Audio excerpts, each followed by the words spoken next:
Hello friends and students, Urdu pedagogy की marathon class में आप लोगों का वेलकम है। आज हम लोगों की मैराथन क्लास का चौथा दिन है। जाने से पहले इस वीडियो को ज़रूर देख करके जाइएगा। चारों क्लास में मैंने पेडागोजी के हर एक पॉइंट को डिटेल से डिस्कस किया है। आज की क्लास में किन किन पॉइंट को डिस्कस करेंगे आप स्लाइड में देख सकते हैं। मोबाइल पे देख रहे हो तो मोबाइल को ऐसे लेटा करके लैंडस्केप मोड में देखेंगे, क्लियर दिखेगा। लर्निंग डिसेबिलिटीज़ यानी आमोजिश के जो नकाइस हैं, 9 नकाइस को मैंने कवर किया है। इसके बाहर कभी नहीं आ सकता, ठीक है। इतने ही नकाइस पूछे जाते हैं, ठीक है। हर एक के बारे में डिटेल से डिस्कस करेंगे। इसके साथ अगर आपकी दूसरी लैंग्वेज जो है वो भी मजबूत हो जाएगी, क्योंकि हम उसको हिंदी इंग्लिश दोनों में समझाएंगे। फिर इमोशंस रिलेटेड डिसऑर्डर्स, उसके क्या नकाइस हैं यानी जज्बात से मुताल्लिक, उसको भी बताएंगे। और फिर आगे हम लोग देखेंगे एंग्जाइटी डिसऑर्डर्स इन चिल्ड्रेन, किस तरह से पाए जाते हैं बच्चों में, बेचैनी की नकाइस किस तरह से हैं, इसको भी देखेंगे। फिर इसी के साथ और बहुत सारी टर्मिनोलॉजी है जो कि इंग्लिश से ट्रांसलेट होकर के उर्दू में पूछी जा रही है। आपको पता है जो पेपर इंग्लिश में बनते हैं ट्रांसलेट होकर के उर्दू पेडागोजी में भी पूछे जाते हैं। इसलिए जैसे सब्ट्रैक्टिव बाइलिंगुअलिज्म क्या है और एडिटिव बाइलिंगुअलिज्म क्या है, साइमल्टेनियस बाइलिंगुअलिज्म क्या है, कोड मिक्सिंग क्या है, कोड स्विचिंग क्या है, सब चीज़ के बारे में डिटेल से डिस्कस करेंगे, ठीक है। और इसी के साथ आप देख सकते हैं टाइप्स ऑफ रीडिंग में डायलॉजिक यानी मुकालमा वाली डायलॉजिक वाली रीडिंग क्या है, जो कि अभी पिछले साल में पूछा गया था, उसको भी हम लोग समझेंगे। फिर कोडिंग डिकोडिंग क्या है, इमरजेंट लिटरेसी यानी हंगामी ख्वादगी किसको कहते हैं। फिर पूछा जाता है मेटा कॉग्निटिव एबिलिटी क्या चीज़ है, इसको भी समझेंगे। फोनेटिक अवेयरनेस क्या चीज़ है। फिर आगे में तहरीरी अमल के बुनियादी मराहिल क्या हैं, ऐसे सेट करने के लिए पूछा जा रहा है, ठीक है, इसको भी हम लोग समझेंगे। फिर तदरीसी आमोजिशी आलात, जिसको हम कहते हैं TLM यानी टीचिंग लर्निंग मटेरियल, इसमें मटेरियल कौन कौन से हैं, उसकी ज़रूरत क्यों पड़ती है, टेक्स्ट बुक क्या है। फिर एक टेक्स्ट बुक की ज़ाहिरी और बातिनी यानी इंटरनल एक्सटर्नल क्या क्या खुसूसियात है, इसको भी देखेंगे। फिर जो TLM है उसमें बसरी में कौन कौन से हैं, समाई यानी ऑडियल कौन कौन से हैं, समाई बसरी कौन कौन से हैं, ज़ुबान की लेबोरेटरी जिसको हम लैब कहते हैं उसको वो क्या चीज़ है, बच्चों का अदब चाइल्ड लिटरेचर क्या है, सरगर्मी पर मबनी मवाद क्या है, मल्टीलिंगुअलिज्म क्या है, रियलिया जो कि 2-3 बार पूछा जा चुका है, इसको देखेंगे। फिर इवैल्यूएशन क्या है, मेजरमेंट क्या है, असेसमेंट क्या है, फॉर्मेटिव असेसमेंट, समेटिव असेसमेंट। इसी के साथ assessment for learning of learning as learning यानी आमोजिश का अंदाज़े कद्र, आमोजिश के लिए अंदाज़े कद्र, आमोजिश के तौर पर अंदाज़े कद्र, डायग्नोस्टिक टेस्ट जो कि तशख़ीसी जांच क्या है, रिमेडियल टीचिंग यानी इस्लाही मुआलजती तदरीस क्या है, कॉन्टीन्यूअस एंड कॉम्प्रिहेंसिव इवेलुएशन जिसको हम कहते हैं मुसलसल जामे अंदाज़े कद्र, ठीक है। स्कूल बेस असेसमेंट क्या है, स्कूलेस्टिक एस्पेक्ट क्या है, को स्कूलेस्टिक एस्पेक्ट क्या है। फिर जांच यानी टेस्ट के मेयारी अज्जा जैसे वैलिडिटी यानी माकूलियत, रिलायबिलिटी, मुअतबर, मारूजियत यानी ऑब्जेक्टिविटी, मेयारी क्या है, अमलियत क्या है। फिर जो है जांच की जो टेक्निक है उसको भी देखेंगे, जैसे मुशाहदा है, रेटिंग स्केल है, सोशियोमेट्री है, क्यूमुलेटिव रिकॉर्ड है, इंटरव्यू है, अनेक्डोटल रिकॉर्ड है, पोर्टफोलियो है, अचीवमेंट टेस्ट क्या होता है, इसका ऑब्जेक्टिव क्या है, प्रोफिशिएंसी टेस्ट क्या है, एप्टीट्यूड टेस्ट क्या है। फिर ग्रामर को किस तरह से पढ़ाना चाहिए, इतने सारे टॉपिक को, क्योंकि अभी तक 2021 से 2012 से अब तक 2024 तक जिस तरह से क्वेश्चन आपके पूछे जा रहे हैं, कहाँ कहाँ से क्वेश्चन पूछे जाते हैं, हर एक टॉपिक को मैंने शामिल करने की कोशिश की है। इससे पहले की 3 वीडियो अगर आपने नहीं देखी है, उसकी लिंक मैं डिस्क्रिप्शन बॉक्स में नीचे रख दूंगा, उसको भी देख करके जाइएगा। इंशाल्लाह आपकी लैंग्वेज, दोनों लैंग्वेज इससे मजबूत हो जाएगी। ठीक है, चलिए, क्योंकि मैराथन क्लास है, बहुत ज़्यादा डिस्कस नहीं होगा, आप आखिर तक बने रहिएगा। एक बार देख के जाएंगे, पूरी मदद मिलेगी। ठीक है, चलिए अब एक एक करके हम लोग देखते हैं। देखिए, जो लोग नए हैं चैनल को सब्सक्राइब कर लें, ताकि वीडियो अपलोड होगी आपको नोटिफिकेशन मिल जाएगा। ठीक है, निज़ाम अकेडमी 22 करके टेलीग्राम चैनल है, इस पर मैं मटेरियल डाल दूँगा, आप उसको रिवीज़न कर सकते हैं। ठीक है, चैनल को सब्सक्राइब कर लें। आखिर में कमेंट बॉक्स में बताइएगा समझ में आया कि नहीं। ठीक है, और अपने दोस्तों को शेयर कर दीजिए। आप कहीं से भी बीएड या डीएलएड किए हों, आपका जो ग्रुप है कॉमन, मेरे कहने से भेज दीजिए, ताकि आखिरी वक्त में आप, एक दिन टाइम और है, आपके ज़्यादा से ज़्यादा साथी फ़ायदा उठा सकें। ठीक है, देखिए, लर्निंग डिसेबिलिटीज़, इसको हम उर्दू में क्या लिख के आएगा, आमोजिश के नकाइस। इसमें देखिए 9 मैंने शामिल किया है। अब हर एक को हम लोग डिटेल से समझ लेते हैं। देखिए, एक लफ्ज़ आता है डिसलेक्सिया। डिसलेक्सिया को डिसलेक्सिया उर्दू में भी लिख कर आने लगा। ठीक है, डिसलेक्सिया क्या, क्योंकि ये क्या है, टर्मिनोलॉजी है, सिर्फ उर्दू में लिखा रहेगा डिसलेक्सिया। डिसलेक्सिया में क्या चीज़ होता है, जहाँ रीडिंग यानी पढ़ने से मुताल्लिक नकाइस जिस ऑप्शन में रहेगा वही आपका सही हो जाएगा। अगर जब पढ़ेगा गलत तो लिखेगा, अगर रीडिंग राइटिंग, पढ़ना लिखने की नकाइस दोनों अगर आ गया तो वो भी ऑप्शन आपका सही होगा। इसमें क्या होता है, ब्रेन बेस्ड इशू होता है। आपको पता है बच्चे को ये सब जो नकाइस आते हैं 2 वजह से, या तो कभी कभी हेरिडिटी यानी माँ बाप को पहले से वो चीज़ पाई जाती थी, वो चीज़ बच्चे में आ गई।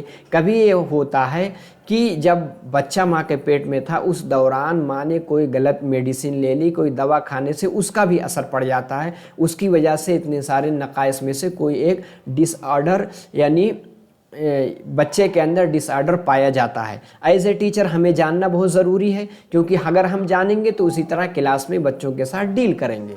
ठीक है, ब्रेन बेस्ड इशू है। ठीक है, लाइफ लॉन्ग कंडीशन, ऐसी चीज़ है जो ताहयात चलती रहती है।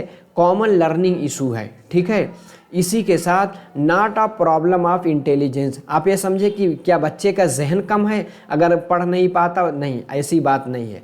इसमें आईक्यू लेवल इसका मजबूत होगा, लेकिन कुछ ऐसे नकाइस हैं जिसकी वजह से वो चीज़ पाई जाती है। विज़न, क्या उसके देखने में परेशानी है, क्या वो गलत पढ़ रहा है, क्या वो गलत देख रहा, नहीं, ऐसा नहीं है, बल्कि कुछ ऐसे डिसऑर्डर हैं जिसकी वजह से वो, उसको बा को पा दिख रहा है, पा को ता दिख रहा है, बाबा को पापा पढ़ दे रहा है। ठीक है, ऐसी चीज़ है। क्या वो लेजीनेस की वजह से पढ़ रहा है, ये भी नहीं है। ठीक है, इतने सारे पॉइंट इसमें जहन में रखिएगा, तो डिसलेक्सिया वाला पॉइंट कभी भी गलत नहीं होगा। ठीक है, चलिए आगे चलते हैं। अब आगे है डिसग्राफिया।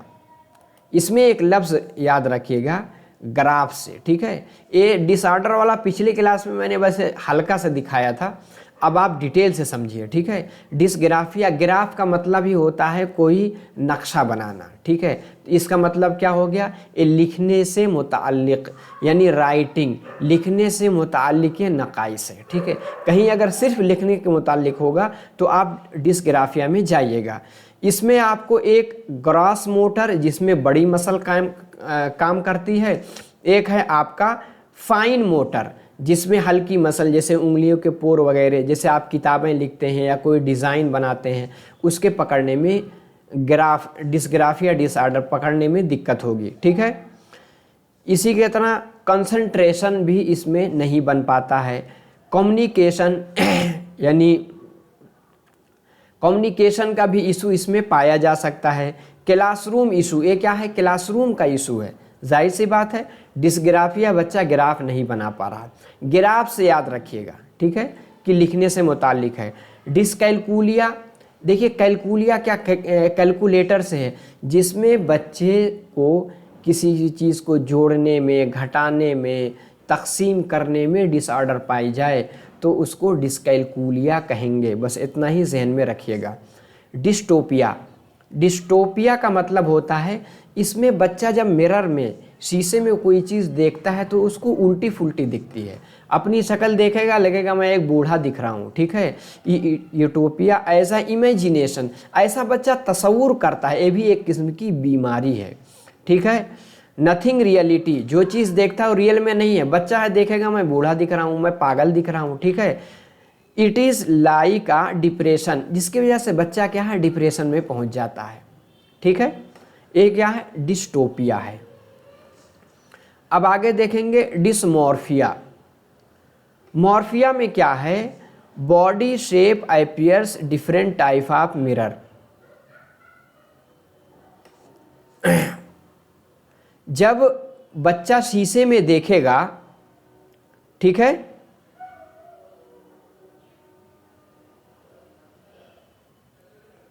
जब बच्चा शीशे में देखेगा, body shape appears different type in mirror. Dystopia का मतलब होता है, वही चीज़ है कि जब शीशे में देखेगा तो उसकी शक्ल अलग तरह की दिखेगी, ठीक है। इसी को डिस्टोपिया कहते हैं। हालांकि रियर में वैसा नहीं होगा। फिर आगे क्या है, डिस्फेजिया या अफेजिया दोनों लिखकर आ सकता है। पीएच मतलब साउंड, इसमें क्या है, बोलने से मुताल्लिक और समझने से मुताल्लिक अगर नकाइस है। बोलने, स्पीकिंग यानी बोलने, कॉम्प्रिहेंशन यानी तफहीम, तफहीम से मुताल्लिक अगर जो है नकाइस है तो उसको डिस्फेजिया या अफेजिया कहेंगे। एक आता है डिस्प्रेक्सिया। डिस्प्रेक्सिया में क्या होता है, मसल कोऑर्डिनेशन डिसऑर्डर। मसल मतलब यह है कि कोई चीज़ पकड़ेगा तो पता चला हाथ में उसके लर्जा है, ठीक है, कांप रहा है, यानी कोई चीज़ ठीक से पकड़ नहीं पा रहा है। गिलास पकड़ता है तो गिर जाता है। इसको एक कौन सा डिसऑर्डर है, डिस्प्रेक्सिया। क्या है, डिस्प्रेक्सिया, यानी मसल कोऑर्डिनेशन डिसऑर्डर। जब सही से पकड़ नहीं पाएगा तो सही से लिख भी नहीं पाएगा। राइटिंग डिसऑर्डर, मोमेंट डिसऑर्डर, सही से किसी चीज़ का मोमेंट नहीं कर पाएगा, यानी हरकत नहीं कर पाएगा।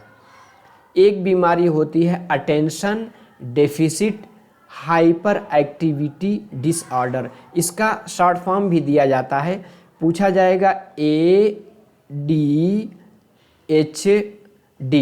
इसका फुल फॉर्म क्या है, अटेंशन डेफिसिट। अटेंशन मतलब किसी चीज़ पर ध्यान देना, किसी चीज़ पर तवज्जो मरकूज़ करना। अटेंशन, उसमें क्या है, कमी पाई जाती है। हाइपर एक्टिव यानी ज़रूरत से ज़्यादा एक्टिव रहेगा, किसी जगह टिक करके 5 मिनट 10 मिनट नहीं बैठ सकता। डिसऑर्डर यानी इस तरह के नकाइस। इसमें क्या होगा, लैक ऑफ अटेंशन, किसी चीज़ पर बच्चे का अटेंशन की कमी होती है। ये क्या है, बीइंग हाइपर एक्टिव, ज़रूरत से ज़्यादा एक्टिव रहेगा। It is normal in early childhood, यानी 2 से 6 साल तक ये चीज़ पाई जाती है। सॉरी, अगर इससे ज़्यादा उम्र में ये चीज़ पाई जाए तो एक तरह का ADHD जैसी बीमारी होगी, ठीक है। एक और आता है ऑटिज्म ASD, यानी ऑटिज्म स्पेक्ट्रम डिसऑर्डर। इसमें क्या होगा, ये एक जो है अम्ब्रेला टर्म है, इसमें बहुत सारी चीज़ें दाखिल होंगी। क्या होगा, मल्टीपल डिसऑर्डर में भी, इसमें बहुत सारे डिसऑर्डर यानी नकाइस हो सकते हैं। एक क्या है, problem solving skill is affected, यानी कोई मसला दे दिया जाए, कोई ऐसी सिचुएशन आ जाए, उसको हल करने में उसकी परेशानी होगी, उसमें भी ऑटिज्म स्पेक्ट्रम डिसऑर्डर होगा। बिहेवियर एबिलिटी इज़ अफेक्टेड, यानी अलग तरह का बिहेवियर करेगा, लोगों को देख करके डरने लगेगा, ये क्या है, ऑटिज्म कहा जाता है। Cognition and emotion are affected, कभी कभी यानी कॉग्निशन यानी इदराकी सलाहियत भी अफेक्टेड, यानी इमोशनल जज्बाती, ठीक है। जैसे किसी अजनबी को देख लिया, बहुत तेज़ी से रोने लगा। आगे बीइंग सोशललेस, यानी बहुत ज़्यादा सामाजिक नहीं होता, यानी थोड़ा ज़्यादा बच्चों को देख लेता है, घबरा जाता है, बच्चों के साथ खेलना पसंद नहीं करेगा। बीइंग अलोन यानी अकेले रहना पसंद करेगा। आगे है रिपीट ड्यूरिंग टॉकिंग, ऐसे लोग जिसके पास ऑटिज्म की बीमारी होती है, जब वो बातें करते हैं क्या अपनी बात को बार बार रिपीट करेंगे। और टेम्परिंग यानी उसमें क्या आ जाता है, हकलाने की बीमारी हो जाती है, ठीक है, बात सही से कहेंगे नहीं और उनके अंदर लुकनत पाई जाएगी, ठीक है। अब आगे है इमोशंस रिलेटेड डिसऑर्डर, देख लेते हैं।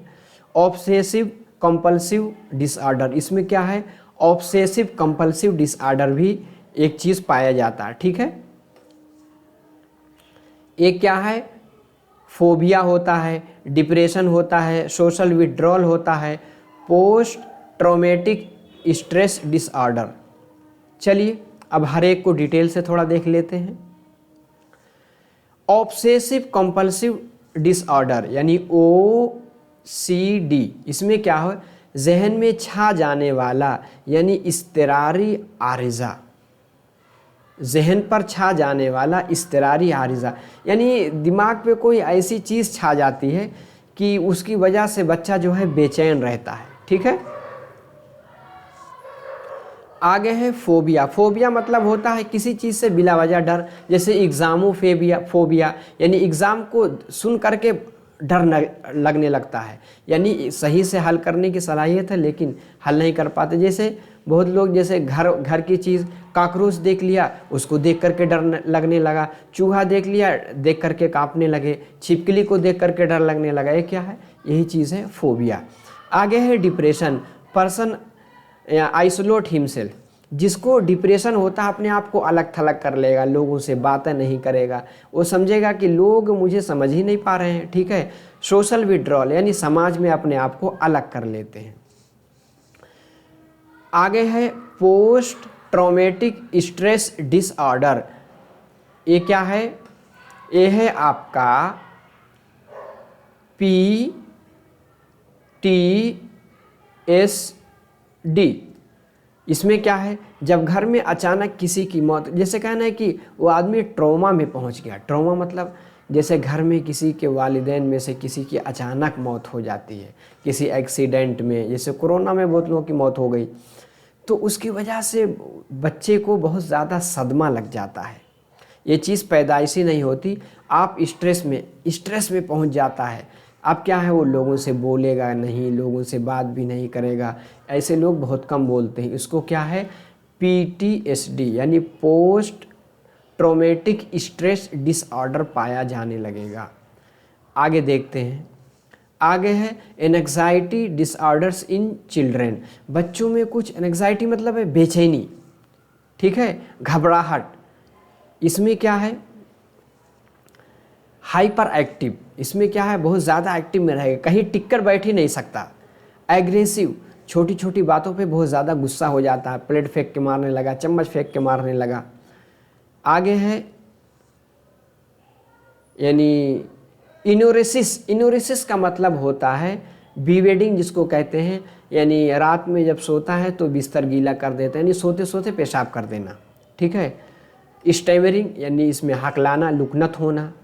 ऑडिटरी प्रोसेसिंग डिसऑर्डर पाया जाएगा, यानी सुनने में यानी कोई चीज़ सुनने के लिए कहा जाए तो उसको सही से सुन ही नहीं पाएगा। विजुअल प्रोसेसिंग डिसऑर्डर, कोई चीज़ देखने के लिए कहा जाए तो सही से देख भी नहीं पाएगा। एंग्जाइटी डिसऑर्डर इन चिल्ड्रन, क्योंकि एज अ टीचर हमें सब जानना बहुत ज़रूरी है, ठीक है। तो हाइपर एक्टिव मैंने समझा ही दिया। एग्रेसिव यानी जाहिराना, यानी छोटी छोटी बातों पे क्या है, मारने के लिए खड़ा हो जाना। और इनोरेसिस यानी बेड वेटिंग, यानी सोते वक्त बिस्तर गीला कर देना। स्टैमरिंग यानी लड़खड़ाना। Auditory processing disorder, visual processing यानी ऑडिट यानी सुनने में, और इसमें क्या है, विजुअल यानी देखने में।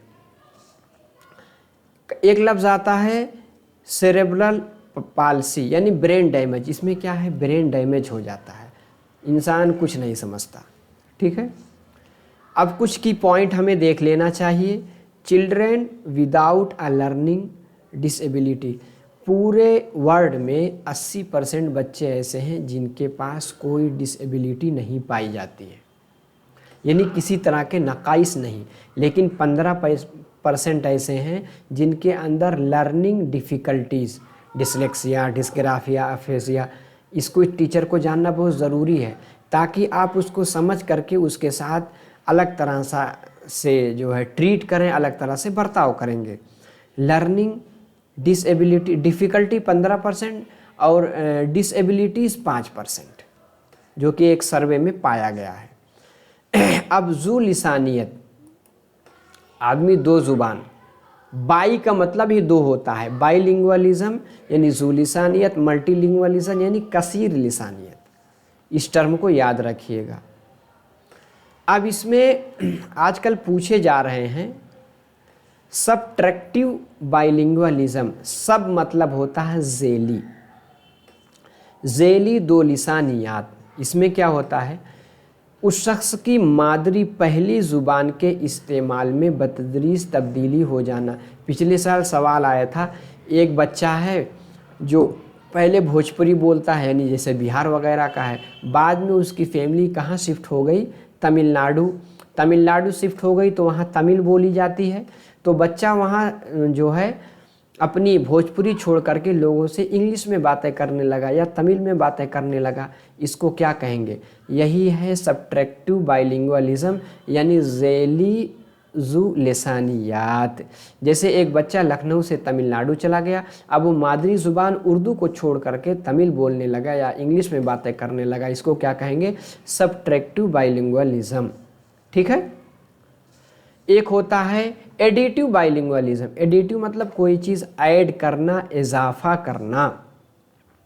जैसे आप पहले मान लो दिल्ली में थे, वहाँ उर्दू बोलते थे, आप हैदराबाद में आ गए, यहाँ आप ऐसे लोगों के साथ रहने लगे जो तेलुगु बोलते हैं, तो आप उर्दू के साथ साथ जब तालिब इल्म पहली ज़ुबान के बाद उर्दू सीख करके आए, उसके बाद दूसरी ज़ुबान आप तेलुगु सीखने लगे, ऐसे को क्या कहेंगे, एडिटिव बाइलिंगुअलिज्म। जैसे उर्दू के बाद आप हिंदी सीखते, मतलब दोनों ज़ुबान सीख रहे हैं, एक ज़ुबान सीख करके दूसरी चीज़ सीख रहे हैं, क्या है, एडिटिव बाइलिंगुअलिज्म यानी इजाफी, दूसरी चीज़ का इजाफा कर दिया।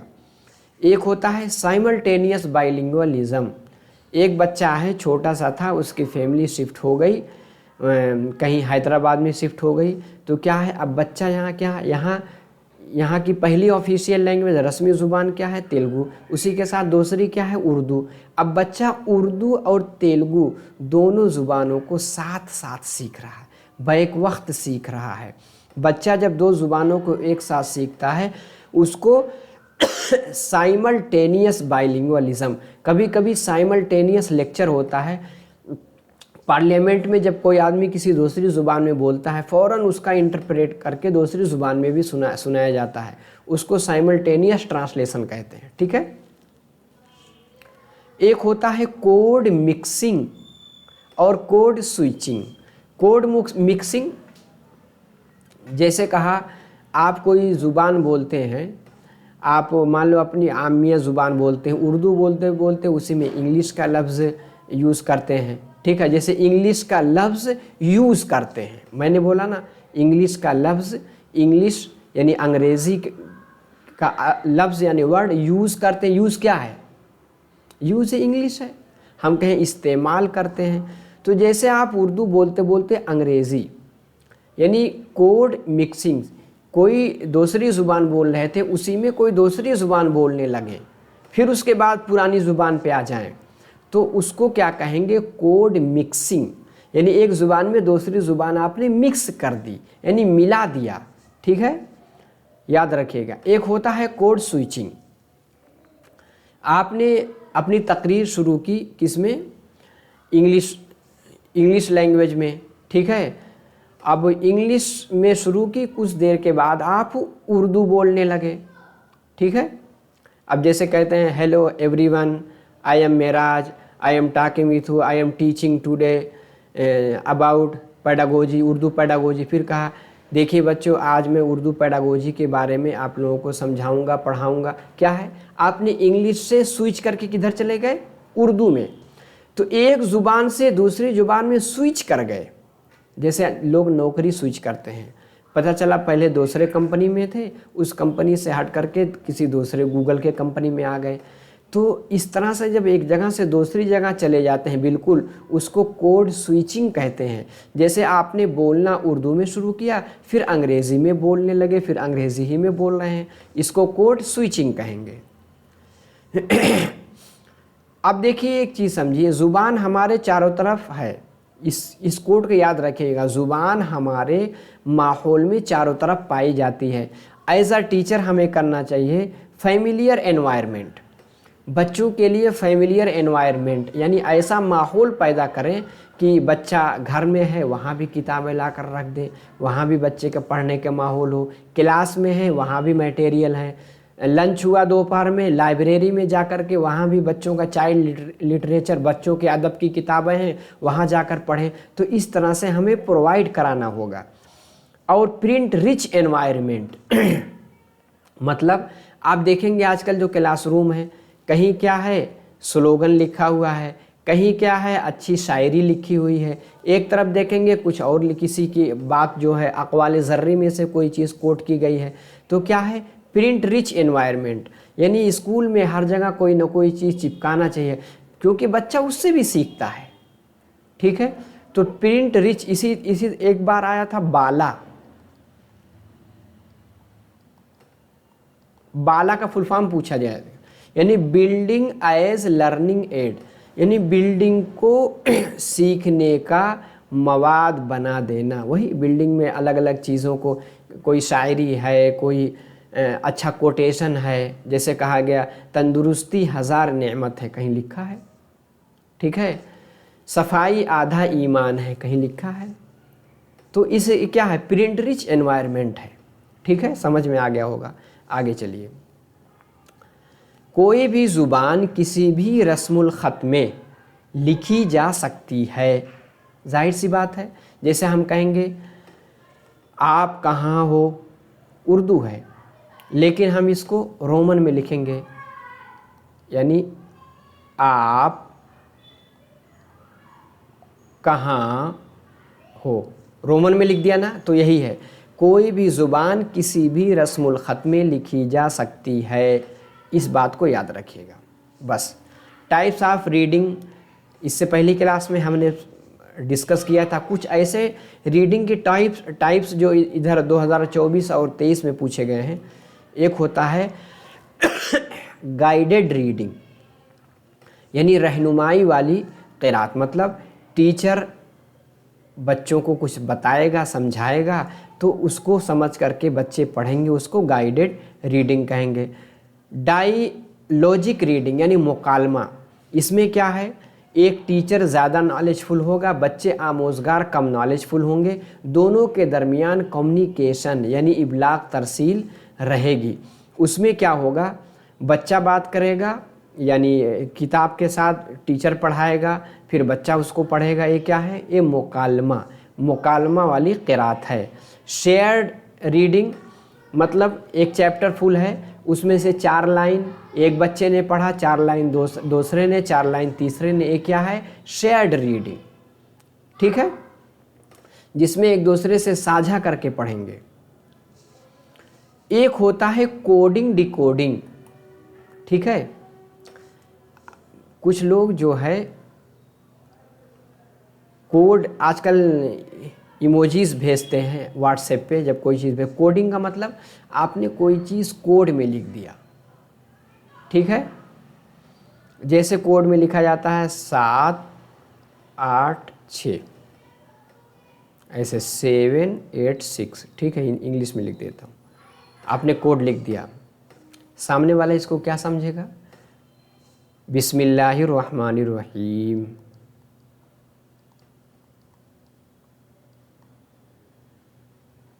बिस्मिल्लाहिर्रहमानी, पेन नहीं चल रहा है, अर्रहीम क्या है, बिस्मिल्लाहिर्रहमानिर्रहीम। ये क्या है, एस यानी 7 8 6, ये क्या है, कोड है।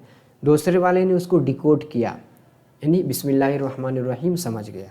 तो ये क्या है, यही कोडिंग डिकोडिंग है। ठीक है, चलिए अगर दूसरे वाला सही से समझ नहीं पाया तो उसमें यानी जो कम्युनिकेशन वो उसमें बैरियर पाई गई। इमरजेंसी लिटरेसी क्या है? हंगामी ख्वादगी। इसमें क्या है, जैसे छोटा बच्चा है, अभी पढ़ना नहीं जानता, लेकिन किताब को ऐसे देख रहा है, उठा रहा है, पलट रहा है, इधर पिक्चर देख रहा है, तस्वीर देख रहा है, इसी चीज़ को हंगामी ख्वादगी यानी इमरजेंट लिटरेसी कहते हैं। ठीक है, पूछा गया है क्योंकि इंग्लिश में पेपर बना था, उसका ट्रांसलेट होकर के उर्दू पेडागोजी में भी पूछा गया है, तो इस चीज़ को जहन में रखिएगा। इसी के साथ एक और पूछा गया है, मेगा कॉग्निटिव एबिलिटी। मेगा मतलब ही होता है बहुत ज़्यादा, ज़ुबान के बारे में बात करने सोचने की सलाहियत। ज़ुबान के बारे में आपके अंदर टॉक यानी किसी ज़ुबान में बात करने की भी सलाहियत है, उसमें सोचने यानी थिंकिंग की भी सलाहियत है। इसको कहेंगे मेगा कॉग्निटिव अहलियत। एबिलिटी के लिए क्या आ सकता है? अहलियत या सलाहियत। ठीक है। अब एक होता है फोनेटिक अवेयरनेस। फोनेटिक जिसको हम साउथ के नाम से जानते हैं, साउथ यानी आवाज़। हाँ ठीक है। फोनेटिक अवेयरनेस यानी सौती बेदारी। इसमें क्या है? इनफरादी आवाज़ को सुनने और जोड़ तोड़ करने की, यानी कोई इंसान किस तरह की आवाज़ निकाल रहा है, कब वो ऑर्डर दे रहा है, कब वो हमें डांट रहा है, कब वो मुबारकबाद दे रहा है, क्या कोई बुला रहा है कि डांट रहा है, क्या कर रहा है।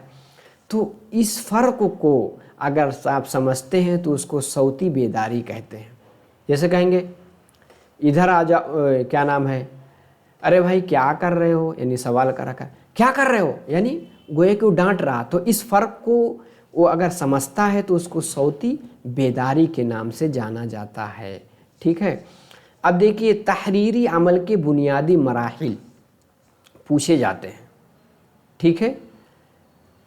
रीडिंग, इसी तरह पढ़ने के बुनियादी मराहिल इससे पहले पूछे गए थे, यानी पढ़ने से पहले यानी प्री रीडिंग क्या है, उसको पेश गोई कहते हैं। याद रखिएगा अगर आ जाए, पेश गोई, पेश गोई या पेशीन गोई।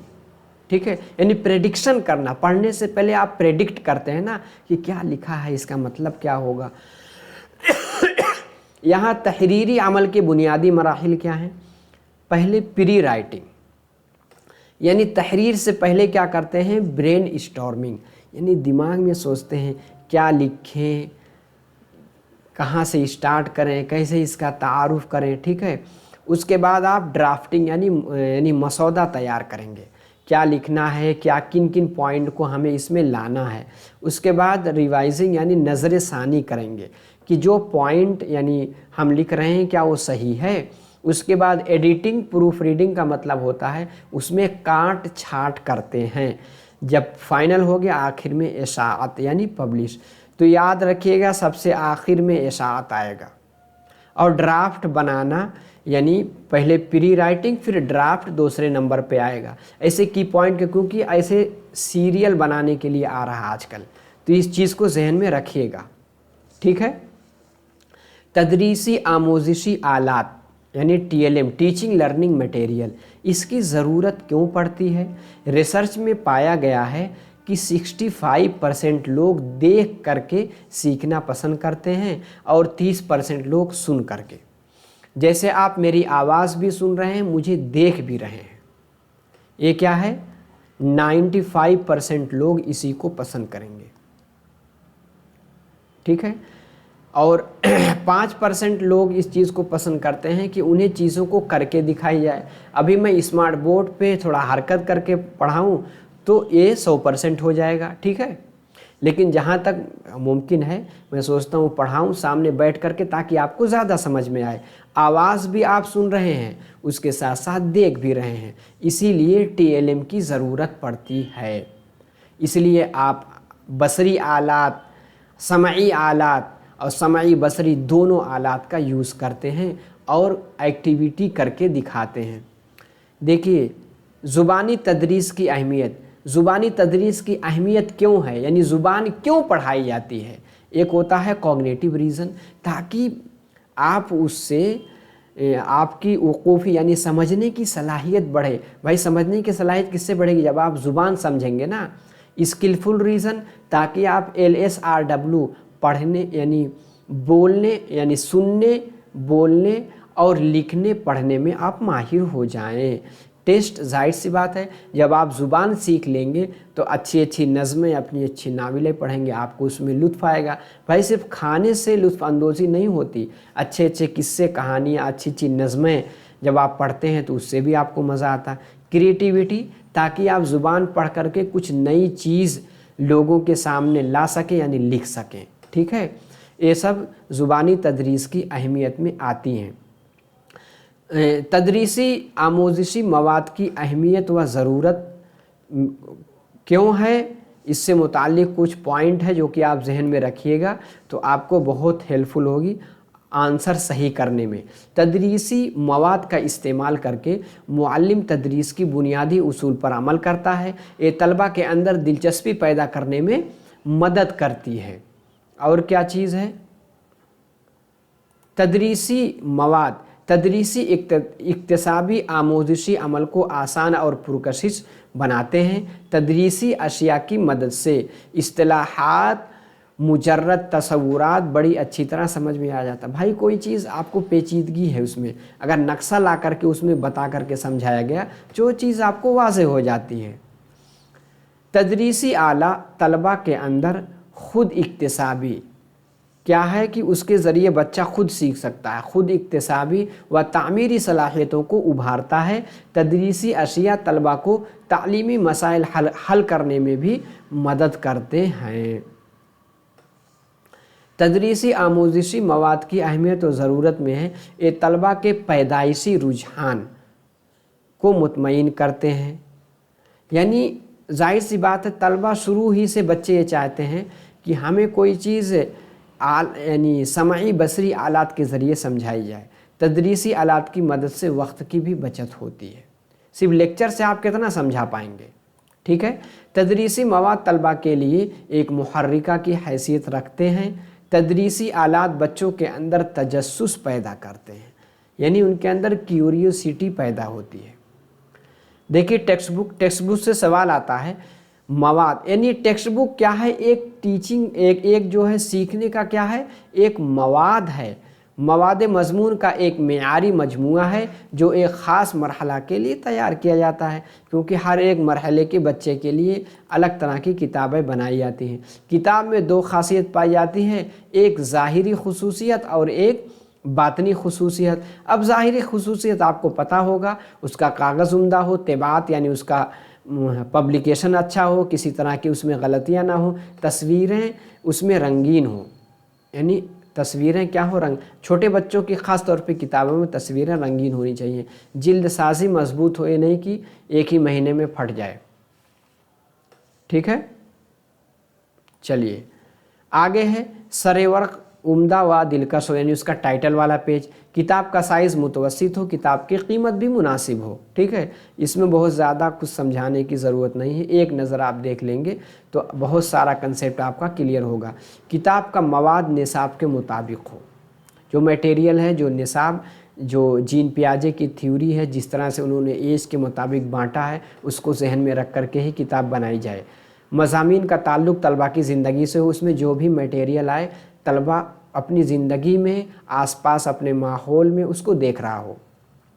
ज़ुबान व बयान आसान व सहल हो। असबाक बच्चों में दिलचस्पी, ऐसे असबाक हो जिसमें बच्चों में दिलचस्पी आए। असबाक एक दूसरे से रब्त रखते हों, यानी एक सबक दूसरे सबक से रब्त रखता हो। सबक के आखिर में मुश्किल अल्फाज के माना मफ़हूम दर्ज हों। किताब तलबा के मेयार और उनकी ज़रूरत के मुताबिक हो। मज़ामीन तलबा के जहन के करीब हों। मज़ामीन ज़हनी सलाहियत को बढ़ाने में मुआविन हो। किताब में हर तरह के मज़ामीन, मसलन नज़्म भी हो, गज़ल भी हो, सवानिह हो, मकालमा वग़ैरह, सारे टॉपिक उसमें शामिल होने चाहिए। आगे है मवाद तालीमी नफ्सियात को नज़र में रखते हुए तैयार किया गया हो, जैसा कि जीन पियाजे ने बताया है।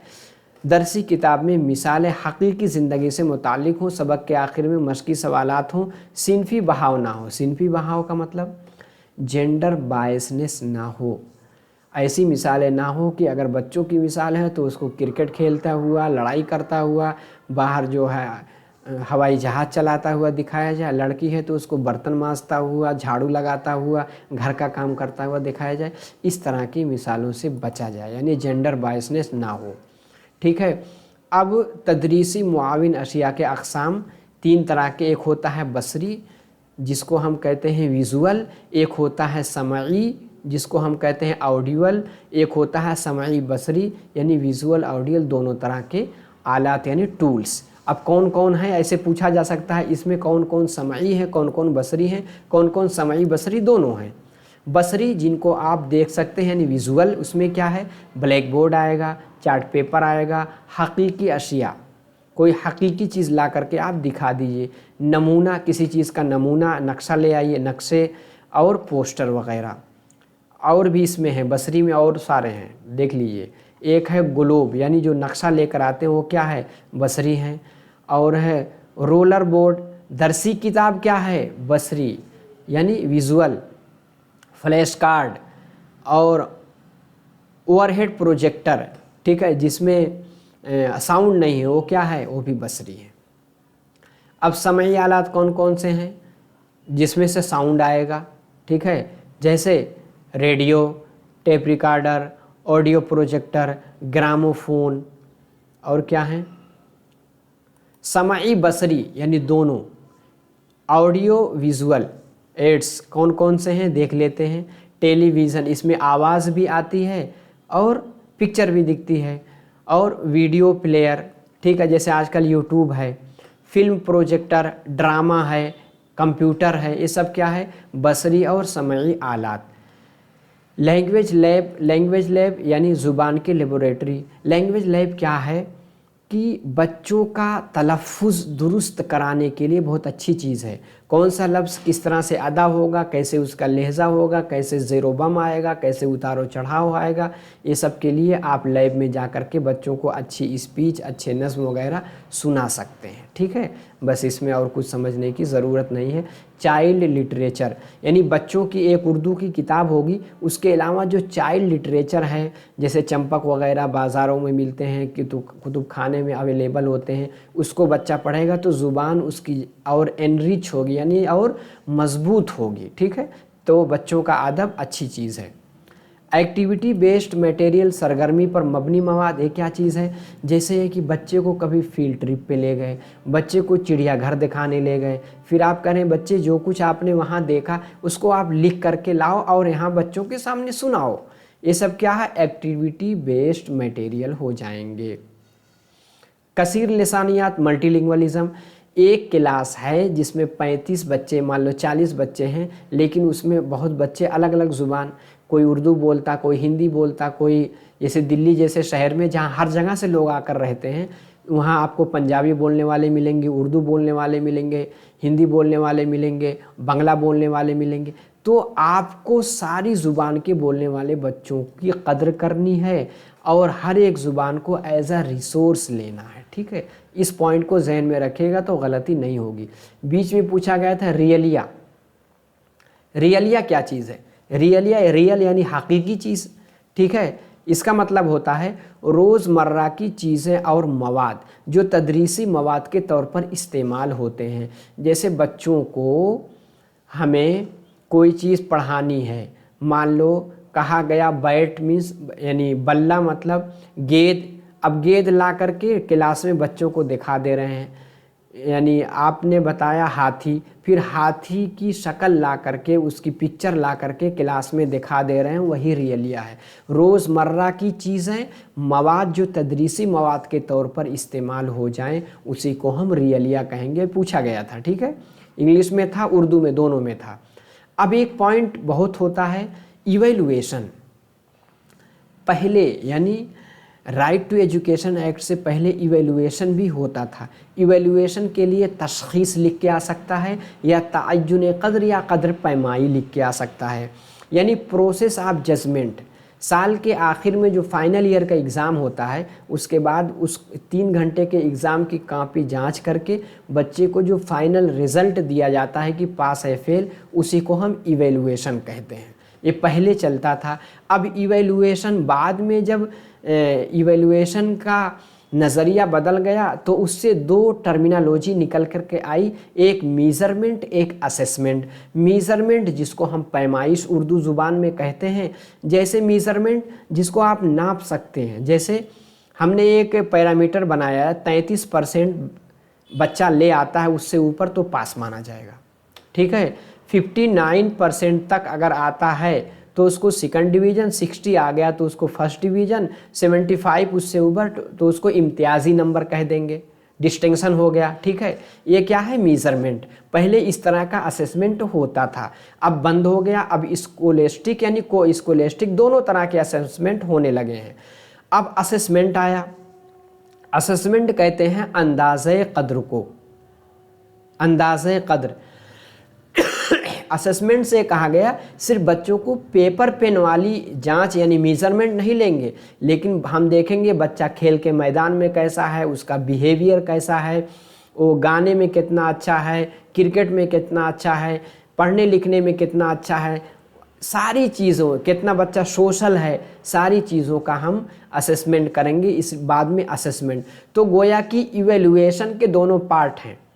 एक इवैल्यूएशन है, उसी में एक आपका असेसमेंट आ जाएगा, असेसमेंट एक हो जाएगा मीज़रमेंट, ठीक है। दोनों याद रखिएगा, उसके पार्ट हैं। इसको अंदाज़े क़द्र। अब टाइप ऑफ असेसमेंट, असेसमेंट की 2 किस्में हैं। एक है फॉर्मेटिव यानी तश्कीली असेसमेंट, यानी फॉर्मेटिव असेसमेंट यानी तश्कीली अंदाज़े क़द्र अगर लिख के आ गया। और दूसरा क्या है? समेटिव यानी तकमीली या तजमीई या मजमूई, कुछ भी लिख के दे सकते हैं। दोनों को याद रखिएगा। फॉर्मेटिव असेसमेंट जैसे आप इस तरह समझ सकते हैं, आजकल बच्चों का, जैसे आप लोग जब बीएड किए होंगे, कुछ आपके असाइनमेंट के नंबर होते हैं, वो क्या है? इंटरनल होते हैं। यानी इसी तरह जैसे यूनिट टेस्ट होते हैं, जैसे 100 नंबर का पेपर है, उसमें से बच्चों के जो स्कूल में हैं, पहले है कि थोड़े दिन के बाद एक यूनिट टेस्ट हो जाएगा 10 नंबर का, फिर एक यूनिट टेस्ट 10 नंबर का, 20 नंबर आ गए यहाँ, ठीक है। उसके बाद 30 नंबर का शशमाही इम्तिहान हो गया, 50 नंबर पूरे हो गए।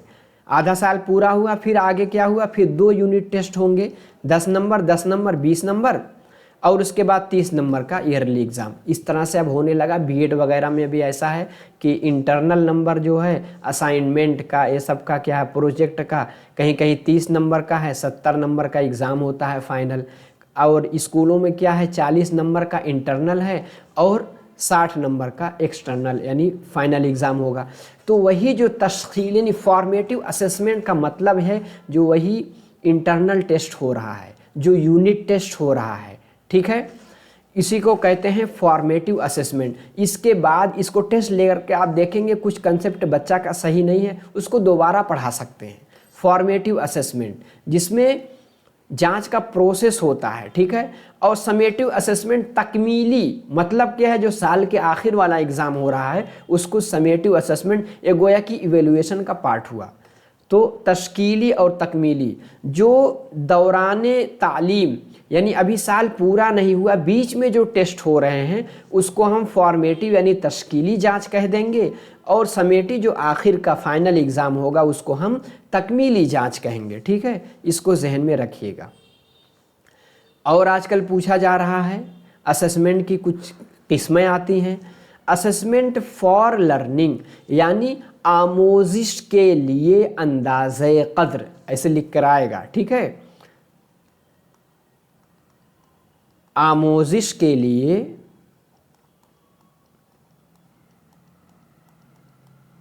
अंदाज़े क़द्र। असेसमेंट ऑफ लर्निंग यानी आमोजिश की का अंदाज़े क़द्र, आमोजिश का, यहाँ का लिख के आ जाएगा। और ये क्या है? आमोजिश के तौर पे, आमोजिश के तौर पर अंदाज़े क़द्र। 3 तरह के टर्म आप याद रखिए। पहले क्या आएगा, आमोजिश के लिए अंदाज़े क़द्र। ये क्या है, फॉर्मेटिव असेसमेंट, जो साल के बीच में लिया जाता है, ठीक है, जैसे जो आपका यूनिट टेस्ट वगैरह होता है वही है कि हम देखेंगे असेसमेंट फॉर लर्निंग कि जैसे हमने पढ़ाया, पढ़ाने के बाद अगर बच्चों का कोई टेस्ट ले लें तो असेसमेंट फॉर लर्निंग हम देखेंगे कि क्या बच्चा कितना सीखा है, कोई कंसेप्ट क्लियर नहीं हम दोबारा पढ़ा देंगे। असेसमेंट ऑफ लर्निंग यानी आमोजिश का अंदाज़े क़द्र, जो समेटिव असेसमेंट है, जो इवैल्यूएशन का पार्ट यानी साल के आखिर में होता है। असेसमेंट एज लर्निंग यानी कोई भी बच्चा हो या एज अ टीचर आप खुद अपना असेसमेंट कर सकते हैं। आप जो पढ़ा रहे हैं उसको रिकॉर्ड कीजिए, बाद में देखिए कि भाई मैंने किस तरह से पढ़ाया, कितना सही था, कितना गलत था। जब सेल्फ होगा उसको एज कहेंगे, यानी आमोजिश के तौर पर क्या होगा, अंदाज़े क़द्र। उम्मीद है कि आप समझ गए होंगे। एक बार बार सुनते होंगे तशख़ीसी जांच। ये जो आपका फॉर्मेटिव असेसमेंट यानी तश्कीली अंदाज़े क़द्र, इसी में जो है डायग्नोस्टिक टेस्ट होता है यानी तशख़ीसी जांच होती है। जैसे आपने कुछ पढ़ाया, एक यूनिट पढ़ा करके टेस्ट लिया, वही टेस्ट लेना ही डायग्नोस्टिक टेस्ट हुआ। गोया कि आप पता करना चाहते हैं कि जो यूनिट मैंने मुकम्मल की है बच्चा कितना समझ पाया है। इसके बाद डायग्नोस्टिक टेस्ट, जिसको तशख़ीसी जांच कहते हैं। जैसे आपको बुखार है, आप हॉस्पिटल गए, डॉक्टर ने पूछा कि बुखार क्यों, अच्छा आप ब्लड टेस्ट लेकर के, यही क्या है, यही डायग्नोस्टिक टेस्ट है। पहले आप डायग्नोस करते हैं, उसके बाद जब पता चल गया कमी कहाँ है, उसके बाद रिमेडियल टीचिंग कराते हैं, जो कंसेप्ट क्लियर नहीं दोबारा पढ़ाते हैं। ये सब फॉर्मेटिव असेसमेंट के हिस्से हैं। इसको इस्लाही या मुआलजाती तदरीस लिख के आएगा, ठीक है, यानी रिमेडियल टीचिंग, ठीक है। चलिए अब आगे एक टर्म आप सुने होंगे CCE। क्या, CCE यानी कॉन्टिन्यूअस कॉम्प्रिहेंसिव इवेल्युएशन। कॉन्टिन्यूअस यानी लगातार, कॉम्प्रिहेंसिव मतलब जामे, ठीक है, इवेल्युएशन यानी जांच या तशख़ीस या तायुन क़द्र, कुछ भी लिख के आ सकता है। तो CCE का मतलब क्या है, कॉन्टिन्यूअस इवेल्युएशन। बच्चा जब से एडमिशन लिया है, मान लो 6 क्लास में जब से पहुंचा है, तब से फाइनल यानी पास होने तक पूरी साल उसका इवेल्युएशन चलता रहेगा। देखा जाएगा बच्चा खेल में कितना अच्छा है, बच्चा दोस्तों के साथ उसके रिलेशन कितने अच्छे हैं, फिर देखा जाएगा कि बच्चा अपना काम अच्छे से करता कि नहीं, पढ़ने में कितना अच्छा है, पूरे साल होगा। और कॉम्प्रिहेंसिव हर लेवल पे देखा जाएगा। कॉन्टिन्यूअस लगातार यानी शुरू से आखिर तक लेंगे। कॉम्प्रिहेंसिव हर एक एंगल से चेक करेंगे कि टाइम पे स्कूल आता है कि नहीं, बच्चों के साथ लंच में उसका बिहेवियर कैसा है, फिर पढ़ने में कितना अच्छा है, लिखने में कितना अच्छा है, खेल में कितना अच्छा है, वही होता है कॉम्प्रिहेंसिव, ठीक है। स्कूल बेस्ड असेसमेंट क्या है, पहले क्या होता था कि बच्चे फाइनल एग्ज़ाम देने कहाँ जाते थे, बाहर दूसरे स्कूल में सेंटर जाता था। अब क्या हो गया कि कहा गया था 10th तक बच्चों का स्कूल बेस्ड असेसमेंट होगा। अब 10th का एग्ज़ाम भी बाहर होने लगा, क्योंकि जो टीचर साल भर पढ़ाता है बच्चों का वही अंदाज़े क़द्र अच्छे से कर पाएगा, ठीक है। उसी को स्कूल बेस्ड असेसमेंट कहा जाता था, ठीक है। अब स्कूलेस्टिक करिकुलर एक्टिविटीज़ यानी पढ़ने लिखने में पेपर पेन में कितना अच्छा है। को स्कूलेस्टिक वाले का मतलब क्या होता है, यानी निसाबी हम निसाबी सरगर्मी, निसाबी हम निसाबी लिख के आएगा। निसाबी करिकुलर पेपर पेन वाला, हम निसाबी यानी को करिकुलर या को स्कूलेस्टिक, उसका मतलब खेलने में, गाने में बिहेवियर कितना अच्छा है, उसका बर्ताव कितना अच्छा है, टीचर के साथ उसके ताल्लुकात कितने अच्छे हैं, ठीक है, और दूसरी एक्टिविटीज़ में बच्चा कितना अच्छा है। अब कोई भी जांच आप करेंगे, इवैल्यूएशन करेंगे, उसके लिए कुछ एक पैरामीटर होता है किस जांच को आप वैलिड कहेंगे यानी माकूल कहेंगे, किस जांच को आप रिलायबल यानी मुअतबर कहेंगे, किस टेस्ट को आप मारूजियत यानी ऑब्जेक्टिविटी के साथ वाला कहेंगे, किस टेस्ट को आप स्टैंडर्डाइजेशन यानी मेयारी टेस्ट कहेंगे, किस टेस्ट को आप अमलियत वाला यानी प्रैक्टिकलिटी वाला कहेंगे। देख लीजिए, आराम से समझ लेंगे इंशाल्लाह। वैलिडिटी, जिस चीज़ को जिस लिए बनाया गया है अगर उस पर वो खरा उतरता है तो वैलिड है। थर्मामीटर की मिसाल ली जाती है। थर्मामीटर का काम बुखार नापना है, अगर वो बुखार की यूनिट नापता है तो वो चीज़ वैलिड है। जो पेपर आपका सीटेट का बन रहा है अगर आपकी अहलियत को सही से जांचता है तो वो पेपर वैलिड होगा। ठीक है। रिलायबिलिटी मतलब होता है, पहले जब ऑनलाइन एग्ज़ाम होता था, कई शिफ्ट में एग्ज़ाम हो रहा है, कई सारे उसके सेट बन रहे हैं, तो उसमें एक ही बार बार अगर टेस्ट लिया जाए, आपने एक टेस्ट 10 तारीख को दिया, फिर आपने 11 तारीख को टेस्ट दिया, तो दोनों में करीब करीब नंबर सेम आ रहे हैं तो कहेंगे रिलायबल है। बार बार टेस्ट करने पर रिजल्ट सेम आए तो रिलायबल है। जैसे थर्मामीटर से आप एक बार नापे, आपका 100 डिग्री टेम्परेचर आपका बुखार है, 5 मिनट के बाद फिर ले रहे हैं, फिर 100 डिग्री आ रहा है, तो कहेंगे ये जांच क्या है, रिलायबल है।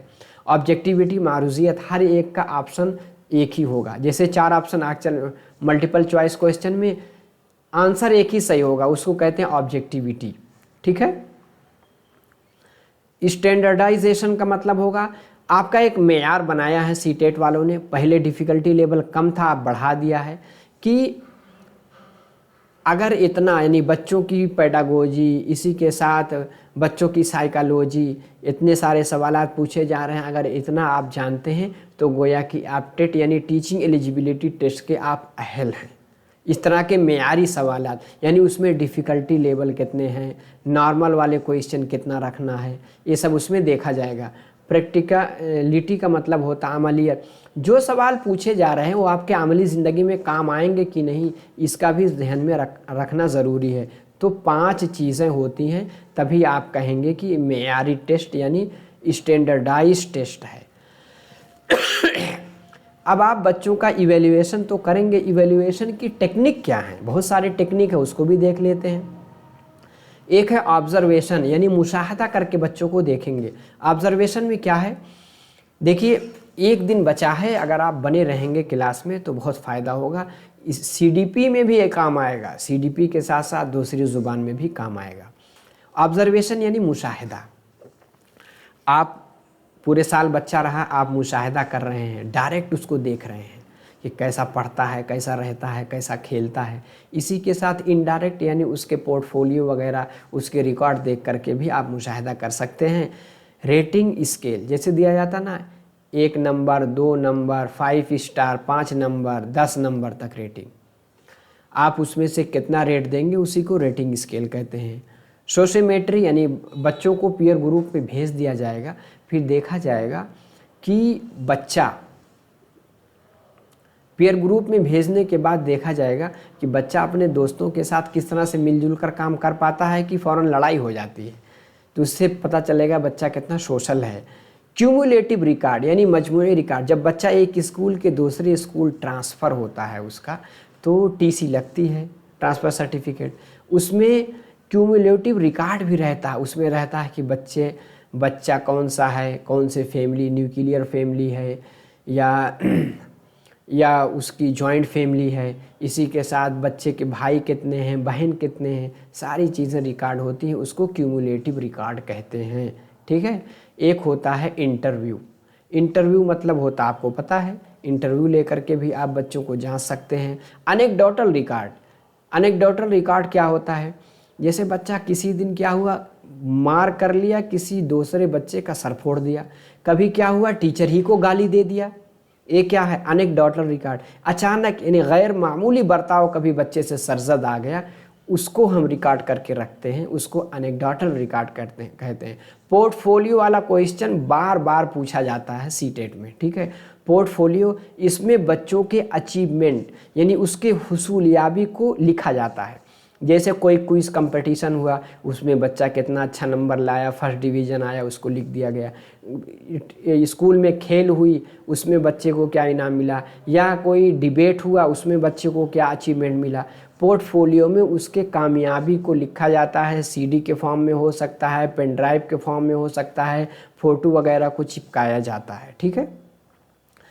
आगे होता है टाइप ऑफ टेस्ट। एक होता है अचीवमेंट टेस्ट, यानी कामयाबी का टेस्ट। आपने जो भी, जैसे आप टीएलएम बनाकर पढ़ाने जाते हैं, आपने एक मेयार सेट किया, एक ऑब्जेक्टिव, एक मकासद बनाया है कि जो मैं पैरामीटर बनाया था उसमें बच्चा कामयाब हुआ कि नहीं, जो मैं ऑब्जेक्टिव सेट किया था वो पूरा हुआ। अगर पूरा हुआ तो कामयाबी, अचीवमेंट टेस्ट वही है। ठीक है। प्रोफिशिएंसी टेस्ट, यानी इसमें देखा जाता है किस फील्ड में, किसी जैसे ज़ुबान की चारों स्किल में बच्चा कितना प्रोफिशिएंट है, कितना माहिर है, यानी स्किल से मुतालिक टेस्ट होता है। एक होता है एप्टीट्यूड टेस्ट। एप्टीट्यूड टेस्ट मतलब है किसी भी चीज़ को करने की आपके अंदर कितनी अहलियत व सलाहियत है। जैसे सिविल सर्विस का एग्ज़ाम होता है, पहला टेस्ट एप्टीट्यूड टेस्ट होता है, यानी कोई प्रॉब्लम, कोई सिचुएशन दी जाती है, उसमें कौन सा आंसर सही होगा। इससे जांचा जाता है कि अगर आप ऑफिसर बनते हैं, आईएएस ऑफिसर बनेंगे, तो सिचुएशन को हैंडल कर पाएंगे कि नहीं। वही एप्टीट्यूड टेस्ट, यानी किसी चीज़ को करने के आपके अंदर कितनी अहलियत और काबिलियत है। ठीक है। एक होता है ऑथेंटिक मटेरियल, यानी मुस्तनद मवाद किसे कहेंगे, वो मवाद जिनका तालिब इल्म अपने रोज़मर्रा की ज़िंदगी में सामने आते हैं। जैसे कहीं होटल पे खाने गया, मीनू जो लिखा है वो भी ऑथेंटिक मटेरियल है। स्कूल में गया, दीवार पे कोई स्लोगन लिखा है, कोई शेर लिखा है, कोई अच्छा कोटेशन लिखा है, वो सब क्या है, जो डेली लाइफ में काम आते हैं, वो सब क्या है, ऑथेंटिक मटेरियल है। दवा पे जो नाम लिखा है वो भी ऑथेंटिक मटेरियल। ठीक है। ऐसे ऑप्शन आएगा तो आप इंशाल्लाह सही करके आएंगे। ग्रामर, हमें ग्रामर को बच्चों को अलग से रटवाना नहीं, बल्कि मतन के तनाजुर में ग्रामर सिखाएंगे। ऑप्शन आपका सही होगा। मतन के तनाजुर यानी कॉन्टेक्स्ट में, इबारत में ही बच्चों को बताएंगे कि ये देखिए ये इस्म है, ये फ़ेल है, इसकी ज़िदे है, अब ये देखिए कौन सा जुमला है, कौन सा फ़ेल है। ये सब चीज़ें आप टेक्स्ट ही में, इबारत ही में समझाएंगे। ठीक है। तो क्लास लंबी थी, मैंने 4 क्लास में सारे टॉपिक को डिटेल से बता दिया। कमेंट बॉक्स में एक बार ज़रूर बताएं कि क्लास अच्छी लगी कि नहीं। ठीक है। इसी के साथ नए हैं तो चैनल को सब्सक्राइब करके शेयर कर दीजिए वीडियो को, ताकि आखिरी वक्त में ज़्यादा से ज़्यादा लोग फ़ायदा उठा सकें। अब मैं सोच रहा हूँ कि क्लास एक आपकी, यानी कीवर्ड्स, जो आपकी टर्मिनोलॉजी है उसकी लूँ। आप कमेंट बॉक्स में बताइए ज़रूरत ही नहीं है कि नहीं। इसी के साथ टैग वर्ड्स, जो मतलब मुस्बत और मनफी वाले अल्फाज, एक दिन और है, उसको अगर मैं बनाता हूँ तो उसको भी देख करके जाइएगा। तो चलिए आज के क्लास में इतना ही। मेरी दुआएं आपके साथ हैं, आपको कामयाबी मिले। ठीक है। चलिए इंशाल्लाह फिर मिलते हैं। अस्सलामु अलैकुम।